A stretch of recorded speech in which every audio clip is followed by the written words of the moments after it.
Hello and welcome to the news on NTA International. I am Elizabeth Omori. And our sign language interpreter is Franklin Efe. Now the headlines. Tens of thousands of people evacuated as wildfires tear through Los Angeles. General Yakubu Gowon pays tributes to late 39th American President Jimmy Kennedy Carter.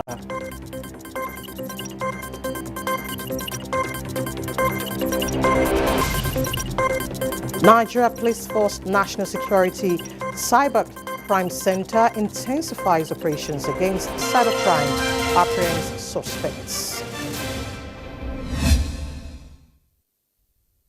Now the news. More than 30,000 people evacuated their homes as a wildfire tore through a coastal area of Los Angeles. Kolo Mohammed tells us more. The wildfire ripped through an upscale coastal area of Los Angeles on Tuesday and into Wednesday, with people fleeing by car and on foot as flames engulfed homes and set hillsides ablaze. Officials say 2 other fires inland were also spreading fast. Numerous buildings were destroyed and nearly 3,000 acres burned in the Pacific Palisades area between the beach town and Santa Monica in Malibu. The area is said to be home to many film and music stars.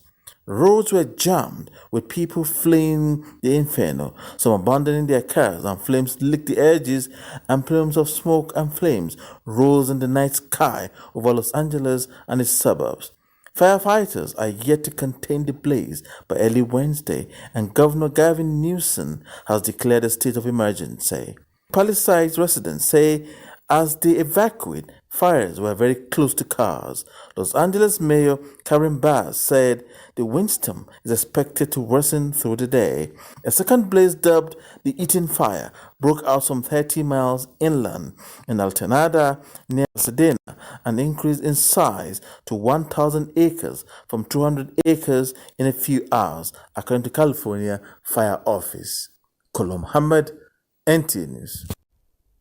Now to the Nazi-looted art. The German government on Wednesday signed off on a reform plan for the process of returning art looted by the Nazis, despite criticism from victims, families and lawyers. The change would mean Germany will better live up to its historical responsibility. Germany in 1998 signed the Washington Declaration, which commits 44 signatory nations to track down and return art stolen by the Nazis to its rightful owners. Almost 80 years after the end of Hitler's regime, the process of returning works to their rightful owners has struggled to make progress. Under the current system, both claimants and the holders of alleged looted art have to consent to arbitration, a step many current owners have in practice refused to take. The proposed reform would see the current advisory commission, whose decisions are not binding, replaced with an arbitration court for restitution. A group of lawyers, historians and affected families, however, said the planned new system was a slap in the face of victims and only made their situation worse. Now, Tanzanian president says her government will continue to enhance the business climate to boost investments in Zanzibar to improve the island's economy and its people.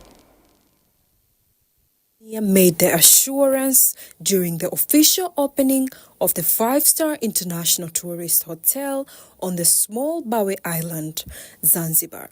An investment valued at over 42 million USD, approximately 100.8 billion, insisting that such investments are a part of the government efforts to stimulate economic activities and hence improve people's lives. Serikali yetu imedhamiria kufanya mambo mengi ambayo pamoja na utalii. Our government has decided to do a number of things so as to bring sustainable development. The first thing is investments in ports such as Malindi Container and Cargo Port, Maruhubi Dry Port, container ports in Fumba and Pemba region, new modern passenger and cargo port in Maruhubi Mpigeduri, and in infrastructures to unload oil and gas in Mangapwani so as to strengthen the sustainable economy through ports and blue economy. On the other hand, the president of Zanzibar and chairman of the Revolutionary Council, Dr. Hussein Ali Mwinyi, directs all investors who have been granted investment areas in various Zanzibar's islets to commence the investments projects or face repercussions, including revocation of their rights to the areas. Tamko kwa wale wote ambao tumewakodisha visiwa. I am making a statement to those who released the islands to. The government is giving them the 3 months from now. If they do not start construction, we will return the islands to the people with the ability to start building. The inauguration of the 5-star international tourist hotel on the small Bawe Island is part of the celebrations leading up to the Zanzibar Revolution Day climax.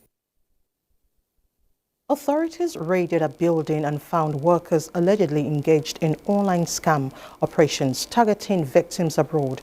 Around 400 foreign nationals were arrested on Wednesday in a large-scale raid on a suspected online scam firm in Manila, the National Immigration Agency of Philippines said. International concern has grown in recent years over similar scam operations in Asia, which are often staffed by victims who were tricked or coerced into promoting bogus cryptocurrency investments in other coins. President Ferdinand Marcos in July announced a ban by the end of 2024 on Philippine online gaming operators, Pogo, that Manila says have been used as cover by organized crime groups for human trafficking, money laundering, online fraud, kidnappings, and even murder.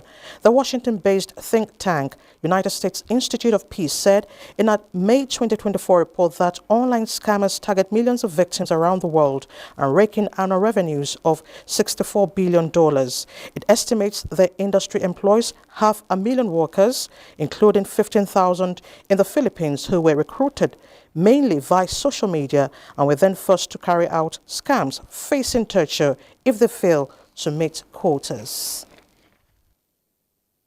Former U.S. President Jimmy Carter's body was moved from the Carter Center and Museum Wednesday after lying in state in Washington, D.C. for final journey, as the active zone logged over 100 quakes last year. Kolo Mohammed tells us more. Tribute to former U.S. President Jimmy Carter continued to flood the globe as funeral procession in his honor arrived Washington, D.C. on Wednesday. Katepuri, a village of Carter in India, was abruptly renamed from Dhola to Nasirabad after an hour-long visit by late U.S. President Jimmy Carter in 1978. The renaming was suggested by India's then Prime Minister, Morarji Desai, who accompanied Carter on the visit to a small hamlet 30 kilometers from New Delhi. After news of Jimmy Carter's death traveled to the village, residents paid their respect by hosting a condolence meeting amidst grief and nostalgia. While the flag-dropped casket of the former president is transferred to Washington from Atlanta aboard Special Air Mission 39, where to lie in state at the Capitol until the burial ceremony on Thursday. Carter passed away on December 29, 2024 at 100 in his hometown of Plains, Georgia. In other news, urgency mounts in search for survivors of powerful Tibet earthquake. More than 400 people trapped by rubble in earthquake-stricken Tibet have been rescued, Chinese officials said, with an unknown number still unaccounted for in freezing weather a day after strong tremor rocked the Himalayan foothills. The vast Kinkai Tibetan plateau has been jolted by seismic activity since Tuesday. Kolo Muhammad, NTA News. Meanwhile, Nigerian former leader and social interventionist General Yakubu Gowon has paid tributes to a strong ally and the 39th American President Jimmy Kennedy Carter, who passed away on the 29th of December 2024 at the age of 100. The former head of state dwelt on a series of the late president's interventions, especially in the area of health, where he conquered guinea worm in Nigeria and parts of the world. Abubakar Kwanga reports. General Yakubu Gowon last made headlines on his 90th birthday following his remarkable achievements as one of Nigeria and by extension African former leader. Now the mood has changed because it is time for sober and recall of events with nostalgia as his personal friend and the 39th American president Jimmy Carter bid farewell to the world by 10 years older than Gowon. Now it is time to run down on some of his thoughtful gestures, especially in fighting guinea worm, which was popular in addition to river blindness, lymphatic filariasis, trachoma, among other social interventions. About 3.5 million cases of guinea worm cases, and 17 of these countries, are in Africa. And Nigeria was then the most endemic of all the countries in the world. And Nigeria had, I think, there was about 650,000 cases in Nigeria. The general said states of Southeast, South-South and North-Central zones were major beneficiaries, which earned the country an award for guinea worm eradication with support of the Yakubu Gowon Center. The former Army General and Head of State appealed to leaders on the African continent to continue to engage in humanitarian services as exemplified by late Jimmy Carter, after which he carried out the traditional signing of condolence register in honor of he who will be remembered for touching many lives in the world at the Gowon Center. In Abuja, Abubakar Akwanga, NTA News. In other news, President Bola Tinubu congratulates Frank Abiodun AIG Mokwede on his 90th birthday, describing him as a national treasure whose contributions have shaped and enriched Nigeria's cultural and literacy landscapes. In a statement by the Special Advisor to the President, Information and Strategy, Bayo Onanuga, President Tinubu commends his pioneering work as the first Nigerian university graduate to join the Daily Express, where his storytelling style set a standard for journalistic excellence, highlighting his literary contributions, including Pigeon, Stew, and Sufferhead, with their universal appeal. These works have captured the essence of the Nigerian experience, bridging generational and cultural gaps and fostering a sense of pride and appreciation for our cultural heritage. The President urges younger generations to draw inspiration from his legacies of innovation and patriotism. Now, the Nigeria Police Force National Cybercrime Center has intensified its operations against cybercrime, apprehending several suspects, including identity theft, business email compromise, and money laundering. Francis Form reports that the arrests highlight the growing threat of cybercrime and the innovative efforts of the police to combat it. This is the second parade of suspects by the Nigeria Police Force.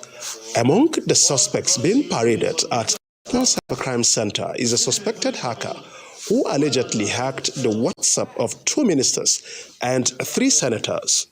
Despite receiving all payments in naira, he takes his cut of the proceeds before transferring the rest to his clients.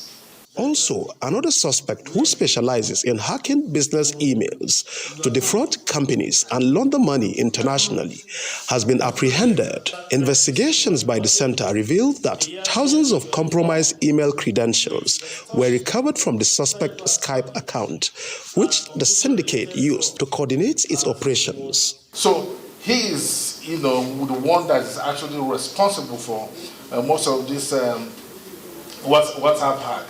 And every offense committed leaves a trace in its forensic investigation. And that is what we do in the police now. We go scientific to get you. No torture, no harassment, Nothing. You can see all these officers on suits. And these three suspects were also arrested for unlawfully hacking a WhatsApp account to defraud their victims of 24 million naira. The suspects confessed to their roles in the crime, which involved impersonating the victim's business associate to solicit funds under false pretenses. Director of the Cybercrime Center assures that investigations are ongoing to recover the stolen funds. Francis from NTA News.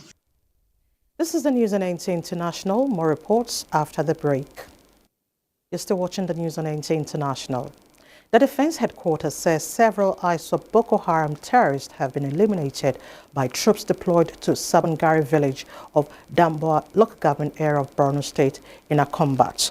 A statement by the Director of Defense Major Operations, Major General Edward Buba, reveals that the terrorists attempted to stage an attack on troops to retaliate against the recent killing of the commander and combatant.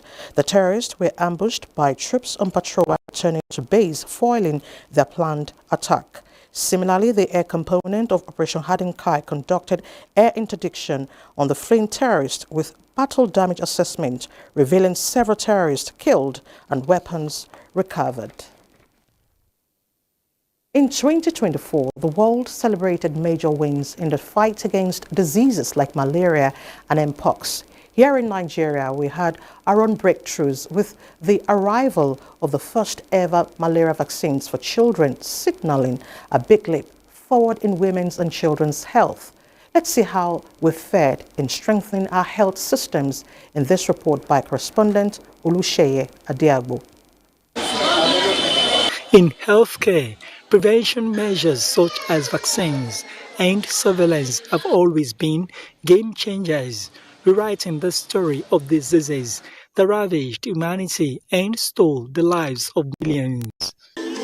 Decades ago, diseases like measles, whooping cough, and polio were relentless predictors, claiming the lives of countless children in Nigeria. But science fought back with the discovery of vaccines, which turned these deadly diseases into preventable conditions, giving hope to parents and saving entire generations from untimely deaths. For the benefit of all mankind. And here in Nigeria, we are making history.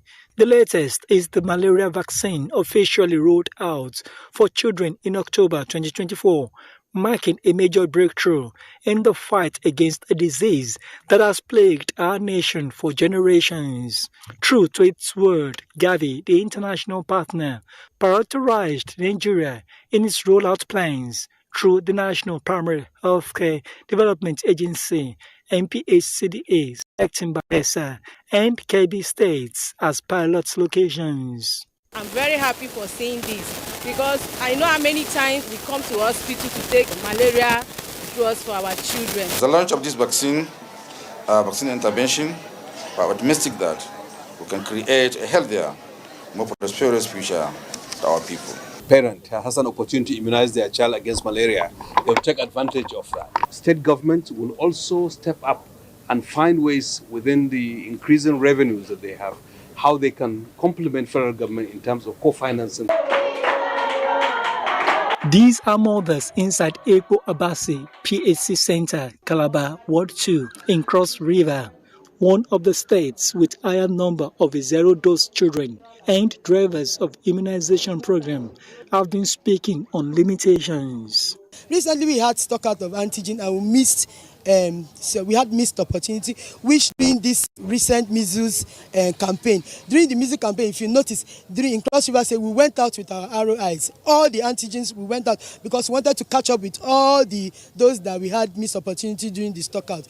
Then that of from the aspect of the client, it has to do with poor knowledge. So we do a lot of advocacy, sensitization. Also in the year under review, Nigeria had its share of health crises, from the spike of cholera cases to outbreaks of Lassa fever, diphtheria, and even the return of mpox, declared a public health emergency. Governance at all levels with international support and other partners strengthened coordination in response to all public health threats. We'll be recording cases But we develop awareness programs, pamphlets, leaflets, even jingles.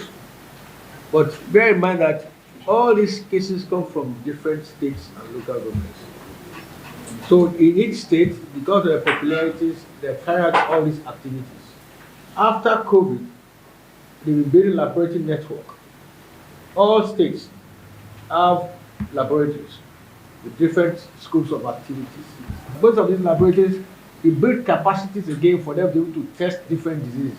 The Basic Healthcare Provision Fund, BHCPF, a federal government project established to provide funding to improve access to primary health care, has been building capacity of health workers and availing vulnerable population insurance to access needed care. We have visibility how those 4,600 facilities will be upgraded. Now, more than 8,000 facilities have been receiving direct facility financing through the Basic Healthcare Provision Fund in all the 36 states. And on the Vulnerable Groups Fund, the resources have also been channeled to provide enrollment and overall health insurance. According to NTAi, more than 2 million Nigerians have been added in the last 1 year. Though it is a unanimous opinion that Nigeria is not where she should be in the health sector, but there are improvements, especially in immunization, which has been shading the nation's children, and other crucial interventions already yielding a healthier and brighter nation. In Abuja, Olusheye Adiagbo, NTA News. Thank you, Sheye. Nigeria's quest for speedy economic recovery and national development can be achieved with a renewed commitment from her citizens to National Values Charter, which is an outline of 7 reciprocal commitments between the government and the governed. Joel Popola reports that stakeholders are advocating more public enlightenments for Nigerians to imbibe these national values. Value system is one of the core priorities of the present administration, and the new national anthem speaks of this paradigm shift. The National Value Charter, which is all-encompassing in the Nigerian promise, seeks to promote equality, inclusivity, meritocracy, and other cogent values, while the citizens' codes entails patriotism, discipline, tolerance, leadership, environmental awareness, which are germane to the nation's development. Nigeria itself, we can on our own help ourselves we are the government ourselves, and we can also change. The change begin with me and begin with the next person. If we are sitting down expecting the government to do everything, I think it wouldn't work. We keep blaming our government. Even we have our own. So until we change our mindset, blaming our government is not the issue. We are, as individuals, we need to also work on our mindset to do things the right way. The National Value Charter, experts say, is instrumental to attainment of the nation's developmental aspirations. And the important thing is also to define who we are. When we define who we are, wherever we go, any Nigerian that acts contrary to that, we make it uncomfortable. So we have to let the rest of the world know that those who act negatively, they do not represent our identity. Experts believe the National Values Charter will encourage symbiotic relationship between the government and the citizens. The National Orientation Agency and other relevant agencies of government are by this charter expected to continue to put these values on the front burner for Nigerians to key into it. In Lagos, Joel Bokbola, NTA News. Now let's shift attention to the political arena. The People's Democratic Party has affirmed Sunday Ude Okoye, former national youth leader, as the party's national secretary in compliance with a Court of Appeals order. The party's position was made public by the PDP National Publicity Secretary at a media briefing in Abuja. Timothy Yusuf reports. First briefing in year 2025 by the leadership of the PDP, even as the party is yet to open office from the Yuletide holiday, pointing to the importance of the matter at stake. PDP National Publicity Secretary Debo Ologunagba submitted that the party is in receipt of a Court of Appeal ruling affirming Sunday Ude Okoye as the National Secretary, and as a law-abiding party, NWC intends to carry out the decision of the court. We will obey the order of court. We will follow the processes and ensure full compliance to the pronouncement of the Court of Appeal, because that is the position as at today. Ude Okoye replaces Senator Samuel Anyanwu as National Secretary. The Southeast PDP had at a meeting in Enugu in 2023 nominated the former national youth leader as a replacement for Anyanwu following the latter's nomination as the party's candidate in the 2023 Imo State governorship election. Reacting to another development, the national leadership of the People's Democratic Party has condemned the physical assault on a journalist, Mr. Ndubuisi Oji, who covers the party for the Sun newspapers. He was this Monday allegedly assaulted by one Emmanuel Okoronkwo, identified as an aide to the party's ousted National Secretary, Senator Samuel Anyanwu. The aide claimed to be acting on a directive given by Anyanwu to prevent journalists from accessing the party secretariat. The PDP national spokesperson, Debo Ologunagba, disowned Okoronkwo, saying that he acted on his own, while the matter is being investigated for further disciplinary action. Timothy Yusuf, NTA News. Next is a look at Thursday's weather prospects.